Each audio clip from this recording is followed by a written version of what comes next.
بسم اللہ الرحمن الرحیم۔ السلام علیکہ یا صاحب العصر والزمان۔ حضرت امام موسیٰ کاظم علیہ السلام کے حالات زندگی۔ حضرت امام موسیٰ کاظم علیہ السلام رسول مقبول حضرت محمد مصطفیٰ صلی اللہ علیہ وآلہ وسلم کے 7ویں جانشین اور ہمارے 7ویں امام ہیں۔ سلسلہ عصمت کی 9ویں کڑی ہیں۔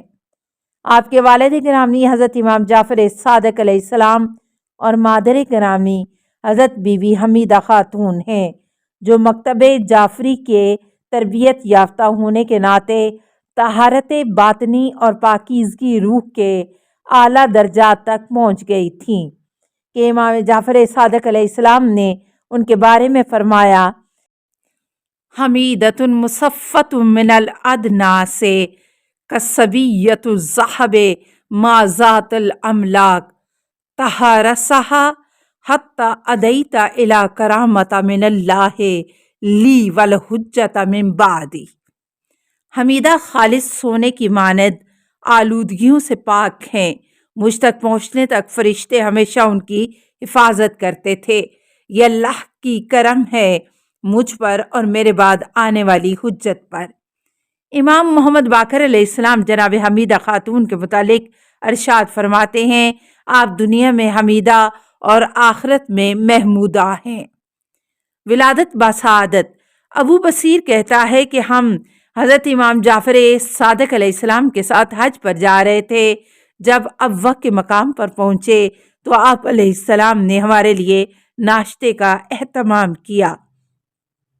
ہم ناشتہ کرنے میں مصروف تھے، اتنے میں حضرت امام صادق علیہ السلام کی زوجہ کی طرف سے ایک شخص خبر لے کر آیا کہ ان کی حالت خراب ہو گئی ہے اور درد ذیل شروع ہو چکا ہے۔ چونکہ آپ نے فرمایا تھا جلدی اس بارے میں خبر دوں، اس لیے حاضر ہوا ہوں۔ آپ علیہ السلام اسی وقت کھڑے ہو گئے اور اس شخص کے ساتھ زوجہ کے پاس چلے گئے۔ تھوڑی دیر بعد واپس آ گئے۔ آپ کو شادمان دیکھ کر ہم نے مبارکباد کہا اور زوجہ کی صحت کے بارے میں پوچھا تو فرمایا: اللہ تعالیٰ نے حمیدہ کو سلامتی عطا کی ہے اور مجھے ایک بیٹا دیا ہے جو مخلوقات میں سب سے بہتر ہے۔ میری زوجہ نے اس بچے کے بارے میں ایک مطلب مجھے بیان کیا اور گمان کر رہی تھی کہ مجھے معلوم نہیں ہے، لیکن میں اس بارے میں اس سے زیادہ جانتا ہوں۔ میں ابو بصیر نے اس مطلب کے بارے میں پوچھا تو فرمایا: حمیدہ کہہ رہی تھی کہ جب یہ بچہ پیدا ہوا تو ہاتھوں کو زمین پر رکھا اور سر آسمان کی طرف بلند کیا تو میں نے حمیدہ سے کہا: یہ رسول خدا صلی اللہ علیہ وآلہ وسلم اور آپ کے بعد والے وصی کی نشانی ہے۔ اس طرح حضرت ابو الحسن موسیٰ کاظم علیہ السلام ہفتم صفر المظفر سن 128 ہجری بمطابق 10 نومبر 864 بروز ہفتہ سرزمین ابوا مکہ اور مدینہ کے درمیان میں پیدا ہوئے۔ ولادت کے فوراً بعد ہی آپ نے اپنے ہاتھوں کو زمین پر ٹیک کر آسمان کی طرف رخ کر کے کلمہ شہادتین زبان پر جاری فرمایا۔ یہ عمل آپ نے بالکل اس طرح انجام دیا جس طرح آپ علیہ السلام کے جد بزرگوار حضرت رسول خدا صلی اللہ علیہ وآلہ وسلم نے انجام دیا تھا۔ آپ کے داہنے بازو پر یہ کلمہ تمات الکلمۃ ربک صدقا وعدلا لکھا ہوا تھا۔ حضرت امام موسیٰ بن جعفر علیہ السلام کے القاب: آپ کا نام موسیٰ، کنیت ابو الحسن اول، ابو الحسن ماضی، ابو ابراہیم، ابو علی، ابو اسماعیل، اور آپ کے القاب کاظم، عبد صالح، نفس زکیہ، زین المجتہدین، وفی، صابر، امین اور ظاہر ہے۔ ابن شہر آشوب کہتے ہیں کہ چونکہ آپ اخلاق کریمہ کے ساتھ چمک گئے اس لیے ظاہر، اور چونکہ غموں کو بھی پی لیتے تھے اس لیے کاظم مشہور ہو گئے۔ ولادت سے امامت تک۔ حضرت امام موسیٰ کاظم علیہ السلام اپنے اجداد طاہرین کے مانند ولادت کے وقت سے ہی خاندان اہل بیت علیہ السلام میں ایک خورشید تابندہ کی طرح چمک رہے تھے۔ دوران بچگی سے ہی آثار امامت آپ میں نمایاں تھے۔ حضرت امام جعفر صادق علیہ السلام نے آپ کی ولادت کے بعد شیعوں کو حضرت امام موسیٰ کاظم علیہ السلام کی امامت کے متعلق آگاہ فرمایا اور اس طرح فرمایا: فَلْکُو یا بنی ھذا المولود فَہُوَ وَاللّٰہ صاحبکم من بعدی، میرے اس فرزند کے ساتھ لٹک جاؤ، اللہ کی قسم یہ میرے بعد تمہارے صاحب امام ہیں۔ یعقوب بن سراج کہتا ہے کہ ایک مرتبہ میں حضرت امام جعفر صادق علیہ السلام کے پاس گیا تو دیکھا کہ آپ اپنے فرزند امام موسیٰ کاظم علیہ السلام کے گہوارے کے پاس کھڑے ہیں اور آپ کا فرزند گہوارے میں ہے۔ امام علیہ السلام نے تھوڑی دیر بعد ان کے ساتھ راز و گفتگو کی اور گفتگو تمام ہونے کے بعد میں قریب گیا تو مجھ سے فرمایا کہ اپنے مولا کے پاس جا کر سلام کرو۔ میں نے گہوارے کے نزدیک جا کر سلام کیا تو موسیٰ بن جعفر علیہ السلام نے جبکہ گہوارے میں تھے اچھے انداز میں میرے سلام کا جواب دیا اور فرمایا: جا کر اپنی بیٹی کے لیے کل جو نام حمیرہ انتخاب کیا ہے تبدیل کرو، پھر میرے پاس آ جاؤ۔ چونکہ اللہ تعالیٰ ایسا نام پسند نہیں کرتا تو میں نے جا کر اس کا نام تبدیل کر دیا۔ حضرت امام موسیٰ کاظم علیہ السلام اہل سنت علماء کی نظر میں ابن الحجر الہیتمی صواعق المحرکہ میں کہتا ہے کہ امام موسیٰ کاظم علیہ السلام اپنے زمانے کے لوگوں میں بہت بڑے عابد تھے۔ ابو الفرج کہتا ہے ان کی عبادت، ان کی کوشش، ان کی محنت کی وجہ سے ان کو عبد صالح کہا جاتا تھا۔ ذہبی لکھتا ہے: قد کان موسیٰ من اجواد الحکماء ومن العباد الاتقیاء، حضرت امام موسیٰ کاظم علیہ السلام سخاوت مند حکماء اور خدا کے پرہیزگار بندوں میں سے تھے۔ تاریخ یعقوبی میں آیا ہے: کان موسیٰ بن جعفر من اشد الناس عبادۃ، حضرت امام موسیٰ کاظم علیہ السلام اپنے زمانے کے عابد ترین شخص تھے۔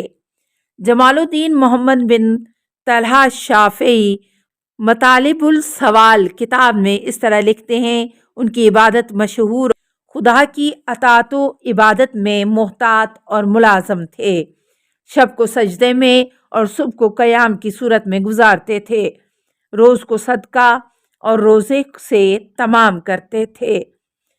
شفیق بلخی کہتا ہے کہ سن 139 ہجری قمری میں حج کے انجام کے لیے نکلا اور قادسیہ پہنچا۔ وہاں میں نے بہت بڑی جمعیت کو دیکھا جو حج انجام دینے کے لیے جانے کو آمادہ تھے، جن میں ایک خوبصورت گندمی رنگ کے نوجوان کو دیکھا جو کمزور تھا، اپنے لباس کے اوپر ریشمی لباس پہنے ہوئے تھا اور اپنے پاؤں میں نالین پہنے کنارے بیٹھا ہوا تھا۔ میں نے اپنے آپ سے کہا یہ جوان صوفیوں میں سے ہے، وہ چاہتا ہے کہ لوگ راستہ بھر اس کو اپنے سر پر بٹھا رکھیں۔